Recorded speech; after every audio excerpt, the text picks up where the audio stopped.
addition to introducing the tunes to be played tonight, I am to give a brief account of the lives and work of Sir Ian and my brother Neville, as he was always called by his younger brother.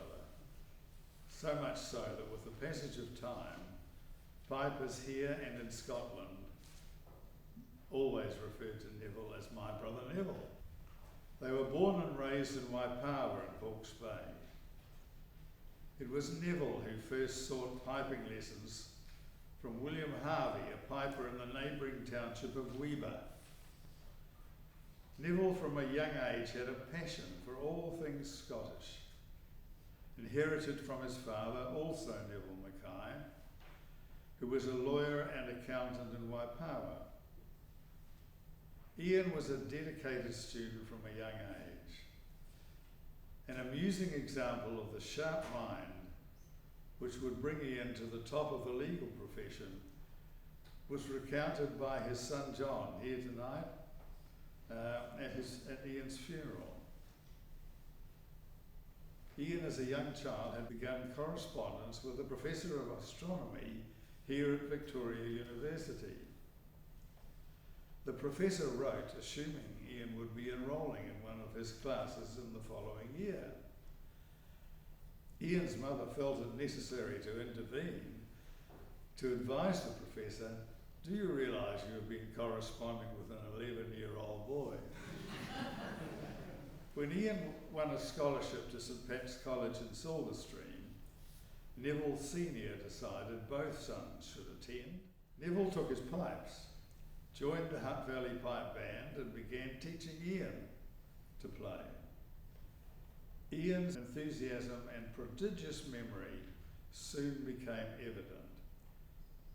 In a transcript of an interview arranged by Philip Meyer, Ian described his newfound interest in the following way: "I made rapid progress and got hooked on the pipes from Neville, and that has been one of the most rewarding matters in my life from that time on."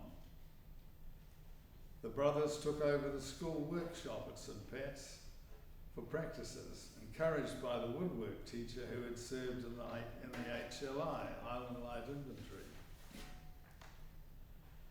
Neville finished his secondary schooling at St Pat's and entered the police training school. The unexpected death of their father in 1945 in Waipawa necessitated Ian's return there to finish the last 2 years of his secondary education.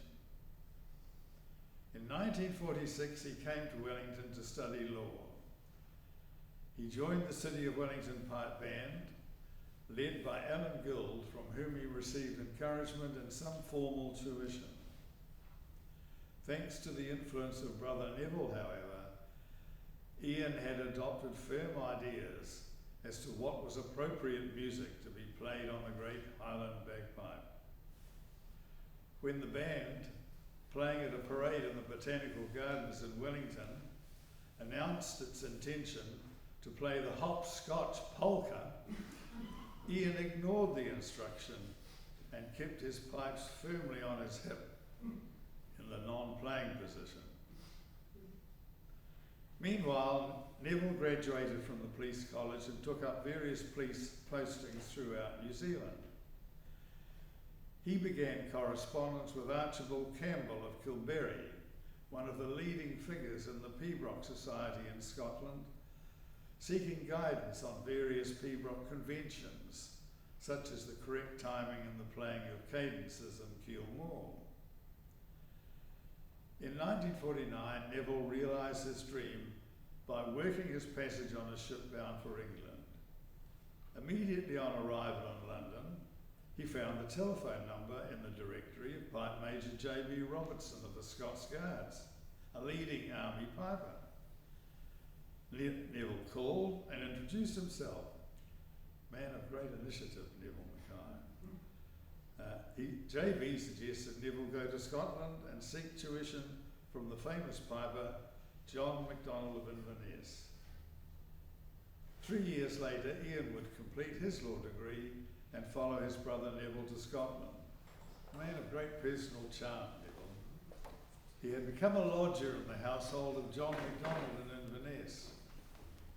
MacDonald was respected worldwide as the preeminent player and exponent of pibroch.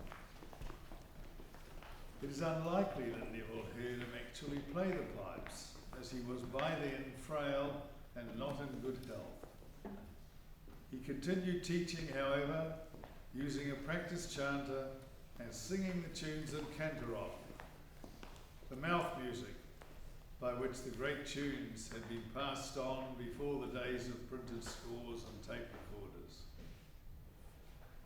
Neville was not only studying under one of the great masters, but getting to know other leading Scottish solo pipers, such as Donald MacLeod, the Bobs of Balmoral, Bob Brown and Bob Nichol, Mickey Mackay, John MacDonald of the Glasgow Police, Donald McGilvray, and Angus Macaulay, who later emigrated to Whangarei in New Zealand and became a highly respected teacher and judge, and remained a close friend of Ian's. In August 1952, on completion of his law degree, Ian arrived in Scotland to join Neville, having also worked his passage in the galley of a merchant navy ship. In anticipation of his arrival, Neville, the great organiser, had approached Bob Brown, the Queen's piper, and a favourite gillie on the Balmoral estate to conduct pibroch classes in Aberdeen.